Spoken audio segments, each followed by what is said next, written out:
Okay, Dan, you can start the timer. Have a seat, sir, and there's a microphone there that should be live. And first thing, yes, Ann? Okay.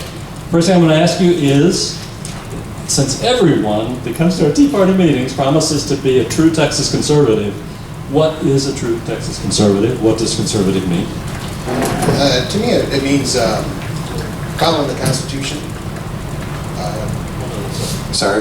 Following the Constitution, adhering to the law of the land, the rule of law, as well as being fiscally, economically proficient as a conservative. All these, they bring in refugees. And we got homeless veterans. That's just wrong. And we can't continue that. We can't continue to let our government get bloated and out of control like they are. And we need to cut that. We need to cut our spending. We need to cut the level of the federal government. Anything else about why we should consider you to be perhaps true conservative versus someone who isn't rock rib conservative? I believe in three principles. And this is the way I was raised, God, country, family. If it's going to harm any of those three, you definitely, I would say no to anything that would do that. I'm pro-life. I'm a born-again believer. I'm as you might want to say, a back-row Baptist. I do believe in God, and I thank Jesus for dying for my sins. Above all else, I believe that we've got to protect this country, and that means on all fronts. Like I said, rule of law, the Constitution, and financially. Now, we presume that you've gotten through life pretty well to get to this stage. Why in the world would you want to run for United States Congress? That's an easy one for me. I'm a Persian Gulf War veteran. My dad was a Vietnam veteran. He passed away about a year ago. My grandfather, World War II, he's down in Schofield Barracks in Hawaii. My great-grandfather, World War I. On my mother's side, Robert Livingston, the Louisiana Purchase, as well as he was one of the 5 creators of the Declaration. He was in the authors. You can say it's in my blood, you can say it's in my DNA. It's part of my makeup, my deep love for this country. Basically, back in 1989, I took an oath to defend this country. Basically, I wrote a check, up to and including my life, if necessary. That check hasn't been cashed, and that oath never expires. I can no longer be in the military. I'm 45 almost, I'll be 46 on the 28th. And I just want to continue serving my country, this country that I love, this country, greatest country ever. And I want to ensure that that goes on being that way. First and foremost, thank you. Thank you for your service to your country. Appreciate that, thank you. We have a little better idea of why you're running. Now we need maybe a little expansion on why you believe you're qualified, and why you would be the choice. Well, like I said, I've got a deep love for this country, and I would never do anything to harm it, or any of its citizens. This is a country that, I'm not going to leave it. My kids are here, my grandkids, I got 2 grandchildren, and I want a better future for them.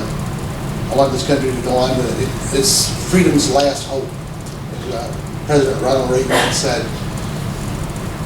And what's going on now today, from the left and the liberals, they're doing everything they can to tear that apart. I'm the type of guy that I'll get up there and I'll stomp, I'll scream, I'll yell until I'll have some cages, basically, is what I'm trying to say. I don't think there's enough of that going on the right. I don't think there's enough people in the GOP they're just rolling over and letting all these policies, these bad policies, affect everyday choices for us citizens. And I think that needs to end. And I'll be one of those people that, I can't change the world as one person, but you know what? I can turn some heads and I get some people thinking our way. And all it takes is a spark and then that fire ignites. And I'll be that spark. I wouldn't know how to begin to be a United States congressman. What does it take? I think it takes a deep love for this country, which I definitely have. Like I said, I volunteered to lay down my life if necessary for this country. I want a better future for not only my kids, but my grandkids, not only them, but, you know, generations beyond, and not just my family, your family, and your family. I think it takes dedication,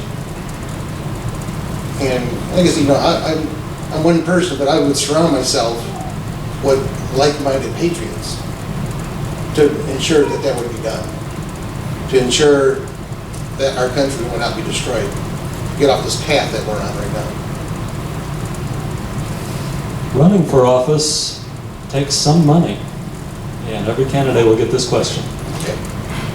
What's your philosophy of campaign financing and practice? What's the practice in terms of? Well, basically, I'm self-financed.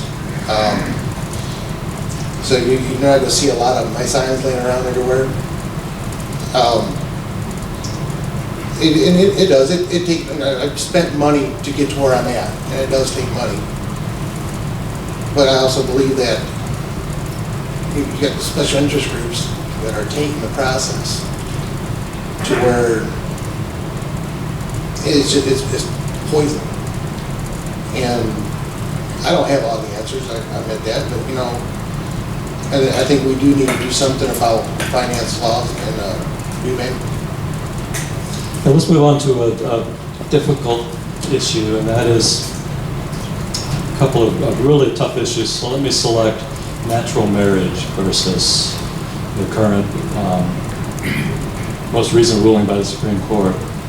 If you're in Congress, the bill that you more want passed, that you're more associated with than anything else, is tied to a provision that provides money in support of gay marriage. What do you do? I'd vote no. There's no, I would not go back on my principles. And that also needs to change. Lumping 3, 4, even a dozen bills into one, that's wrong. And that needs to end. But I would not, in any way, shape, or form, vote for that.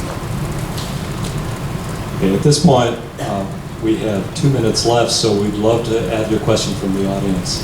Rick?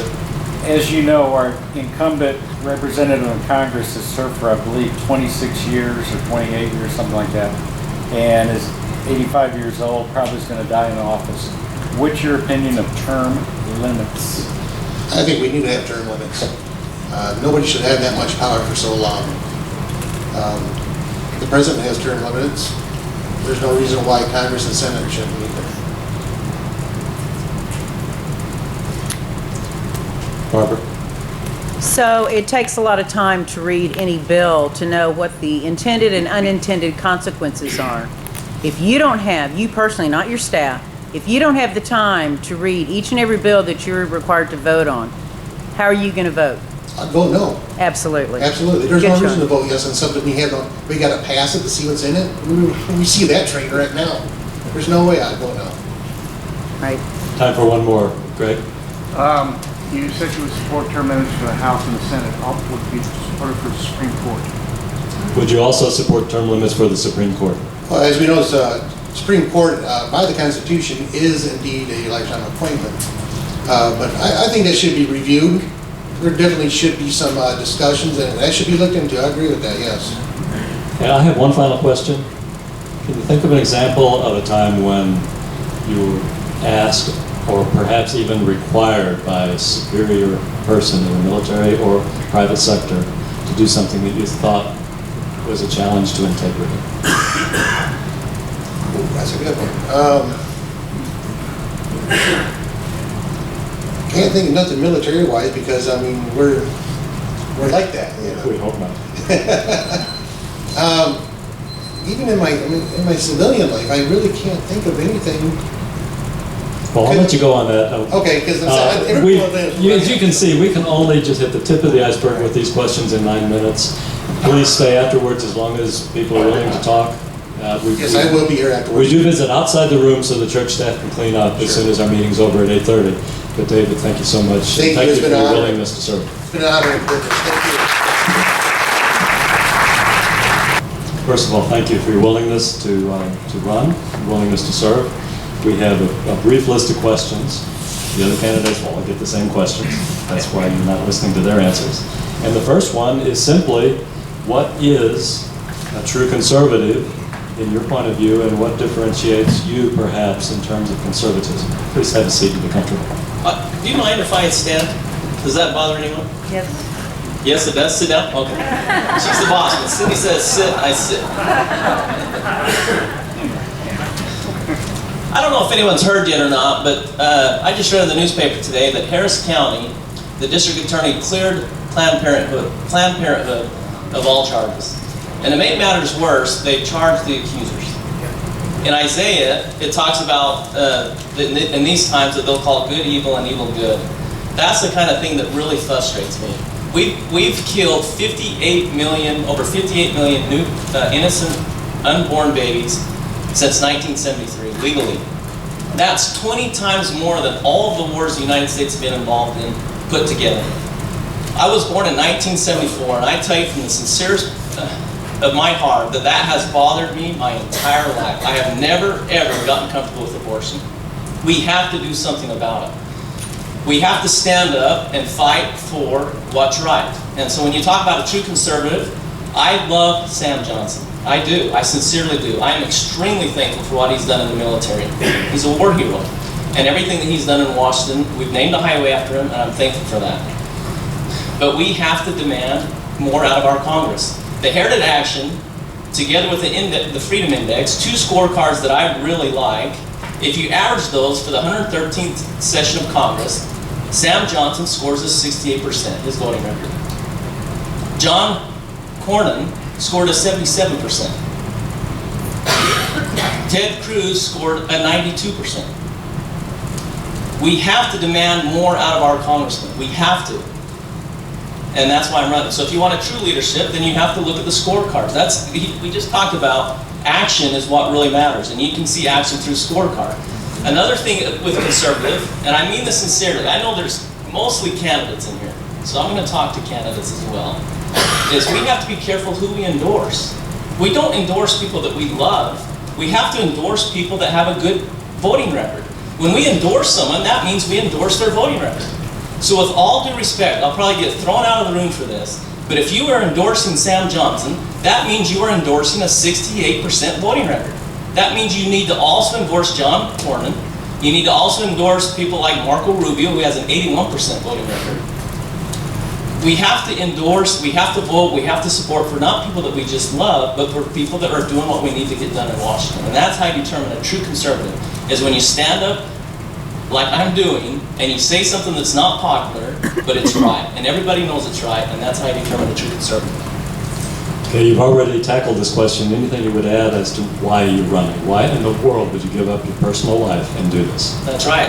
I'll be honest with you, this is a very manly meme, but I've spent some nights crying over murdering children. And that's not it. I just mentioned that because that's a big one. But the marriage. It frustrates me. I'm born and raised in a community, ranchers and farmers, and land management is a mess. The federal government is breaking the U.S. Constitution over and over and over, and has been for a long time. They have no constitutional right, Article 1, Section 8, further clarified by Amendment 10, they have no right to be inside the states for things that are specifically enumerated. Marriage, abortion, the way we handle prayer in public places is not enumerated in the Constitution. Therefore, they have no right to be within our states. Healthcare, education, welfare, land management are not specifically identified in the U.S. Constitution. Therefore, they need to stay out of those areas.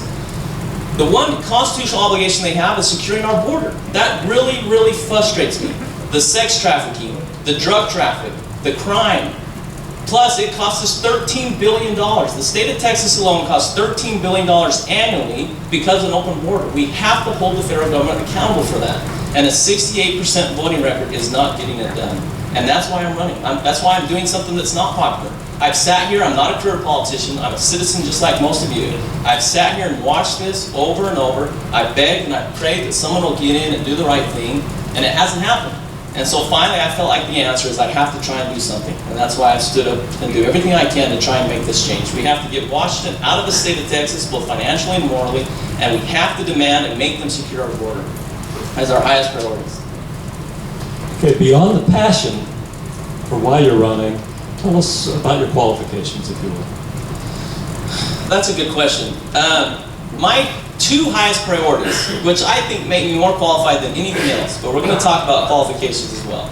My two highest priorities is keeping God in this country and upholding and defending the U.S. Constitution. That's all I care about. Every decision I make, every pamphlet we write, everything we put on the website, every question I answer has to do with how can we make sure God stays in this country, and how can we make sure we uphold and defend the U.S. Constitution. I will not compromise on those things. When I get elected to be your congressman, I'm going to put my hand on the Bible, and I'm going to swear to God to uphold and defend the U.S. Constitution. I don't want to go to hell, and I don't want to go to jail. And if I break that oath, I'll do both. And I'm not going to break that oath. I think that makes me more qualified than anything else. That's really all that matters. If you have somebody that's smart, that's capable, that's a leader, and is fully and totally committed to integrity, to doing what we say, I have a lifetime of proving that, of sticking up for what I believe in. I'm a certified public accountant. I got a master's degree from Brigham Young University, which touts in some polls, the #1 accounting program in the nation. I went and worked for PricewaterhouseCoopers for 10 years, both internationally and domestically, in private equity, real estate, and international markets. I left there about 6 years ago, started my own company, and in 2008, when I left, the economy was terrible. The only thing that was performing was healthcare, and so we went into healthcare. Dental offices, orthodontic offices, chiropractor, health and wellness. I got lucky, I got blessed, I worked hard, and we retired 2 or 3 years ago. So my wife and I sat down and said, how can we use everything we've been blessed with? My skill set, my leadership, our resources, our time, to make something happen for the greater good. And we felt unequivocally the right thing for us was to run for Congress. That's 9 minutes already? Oh, Two good. minutes running. Very quickly, you're confronted with a bill in Congress, and tied to that bill is federal dollars going to Planned Parenthood. It's a bill that's your highest priority, the primary part of the bill. What do you do? Look, the first thing we're going to do when we get into Congress, you can see this on our website, is we're going to pass 2 bills. The first bill is we're going to put a bill through that says that nothing can be discussed on the House or the floor. It has to pass the constitutional test first, or it can't even be discussed. And here's the cool thing. If anybody votes against that bill, we can impeach them for not holding up their oath of office, because they made an oath to uphold and defend the U.S. Constitution. So if they vote against that bill, then they're going to be impeached. And so they have to vote yes. And now when you have a constitutional bill, that bill can't even be presented, because Planned Parenthood is, one, does abortion, which is unconstitutional, but worse than that is it's health care, right? Even if you're a liberal that really supports Planned Parenthood, you can't argue that it's not health care. And the federal government has no constitutional authority to be involved in our health care. Therefore, that bill can't even be presented, because we've already passed the bill that says you can't discuss something that's not constitutional. The second bill we're going to pass, I want to work with the Liberty Institute to pass a bill that will get God safe harbor in the United States of America. How much longer is God going to allow us to practice the wickedness that we practice in the country and not lose this country? How much longer? In 1973, this country approved abortion, and us and all of us, we've done nothing about it. And now 58 million murders later, how much longer is he going to let it go? We have to stick up for him. We have to pass legislation that keeps him in America. Very limited time. We apologize. We'd love to go deeper, but please stay afterwards if you're willing. There'll be a lot of folks milling around outside, and you'll have the opportunity to take more questions. Is there a question from the audience quickly? Yes, ma'am. Would you commit to only 2 terms in office? I made several pledges on my website. One pledge is I will not stay longer than 8 years, and I will train someone to take my place that's as conservative as I am to leave. Another pledge I made is that I will not I'm financially doing my own campaign so that I'm not persuaded by outside resources. And there's several other pledges on my website that you like. I won't use any money for personal consumption. Any money that the U.S. government gives me as a congressman, I will use it to further the causes that we believe in right here in this room, rather than personal consumption. Okay, one final 20-second question and answer. Has there ever been a time, I'll ask this one. Has there ever been a time when you were asked to compromise integrity in business or elsewhere? Look, I'm a Christian, true blue through and through. Plus, I'm a big-time football player. I played cornerback at Brigham Young University. I played football my whole life. I'm from a big football family. And believe me, that is not an environment that does well with Christianity. I've spent my entire life sticking up for Christian principles. No matter what, I stick up for what I believe in. I have a 41-year record that's standing up for what I believe in. I can promise you with full confidence that if you can get me to Washington, I will stand up for the things that we believe in no matter what. John Slavens, thank you so much for your time this evening. Please stand up for this. She's asked for 5 seconds more. Hey, yeah, just And we need 5 seconds on the clock. okay. Just kidding. Just 5 seconds is. There's so much more to talk about. So much more. Please set up a meet and greet. Please, if you like anything I've talked about, take one of those signs home. There's 20 signs here. Please, I'm begging you, take one of those signs, put it in your yard. Watch a 3-minute video of me on my website. Go to our Facebook. Set up a meet and greet where we can talk about lots of really, really important issues. There's tons to talk about. Thank you. Guys, have a seat, please, and be comfortable. Okay, the first question that we have for you is, what in the world is a true conservative? Everybody that comes to our meetings promises to be a Tea Party conservative. Well, first can I say, I know we're on a tight timeline here, but first, thanks for having this forum. And for me to be here, it's the first time I've experienced something like this, and it's humbling to be around you. Great Americans that want to make America great. And I've met some people that I've only read about in the newspaper, so thanks for having me. It's a great time. I think that when you think about a conservative, you talk about the principles that you already laid out. What we need in the United States is not more government, we need less government. We need a limited government, we need a strong national defense, we need market economies that work, and we have to have personal responsibility, and that starts with me and you and our families, and we have to get back to fiscal responsibility. If we don't do those things, we can't keep America great. And the American dream that I want for my kids and my grandkids and the generation after that will melt away. So I think those are some guiding principles. Could you add just a little bit more to what a real conservative is versus American patriot? Is there a difference? Love America. Is that conservatism? Is love of America conservative? Absolutely. Absolutely. And I think those are some of the things that we have in common here tonight. Love of America, belief in the future of America and a great dream. Belief in the American dream. So I'm not sure I'm answering your question correctly here, or what you're trying to get at. We're trying to find out who the real conservatives are, because a lot of people run as a conservative in Collin County, Texas, and then, surprise, in office, we don't always get conservative voting. Imagine that. Yeah, here's the thing. If we are conservatives and we frame our conversations around the Constitution of the United States, that has to be the guiding document. If we can't do that, we can't deliver on the promise of America. So I think one of the key fundamental things that a conservative must do is lay the foundation and have a discussion and use the Constitution as the framework and the guiding principles to make decisions. I think, to me, that's the critical thing here. We can't have a government that is intrusive, that doesn't fall back on the Constitution as the guiding document to make a difference in our lives. Is there anything you'd add to that in terms of why you're running? And I apologize, I forgot when you came up here. Thank you so much for all your years of sacrifice for our country. I've lived in a Quonset hut in Okinawa, so I know that military life isn't always pleasant. Thank you. Well, thank you very much for recognizing that. And for all the veterans that are out there, the same thing. I met Sean, who's a Marine back in the corner there. Anything else about why you're running, sir? Well, here's the reason I'm running. One is, as I mentioned earlier, I'm deeply concerned that we as Americans are not doing what we need to do to keep America great. I'm deeply concerned that the American dream won't be available for, as I said, my children and grandchildren. I'm deeply concerned that the United States government is not doing enough to protect our interests, our national interest at home and abroad. We're not doing enough to secure the borders. We're not doing enough to restore rational immigration that's based on the rule of law.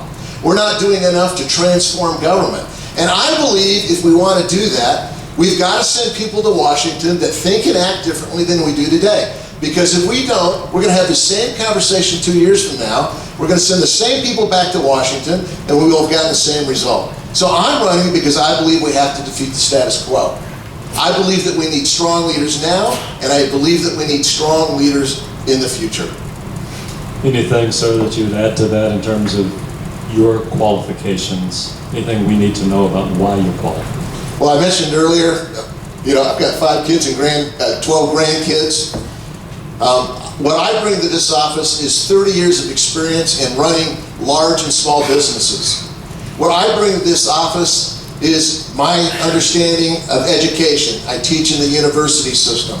I bring an understanding of healthcare, having led a healthcare performance improvement company. And perhaps most importantly, I bring my military background. I have been with our soldiers in combat. I know how great they are. I have been and comforted families that have lost their loved ones and who have kept the home fires burning. And perhaps what's even better than all that, I'm not a professional politician. So I bring a new point of view because I think that's what we need in Washington. And if we are satisfied collectively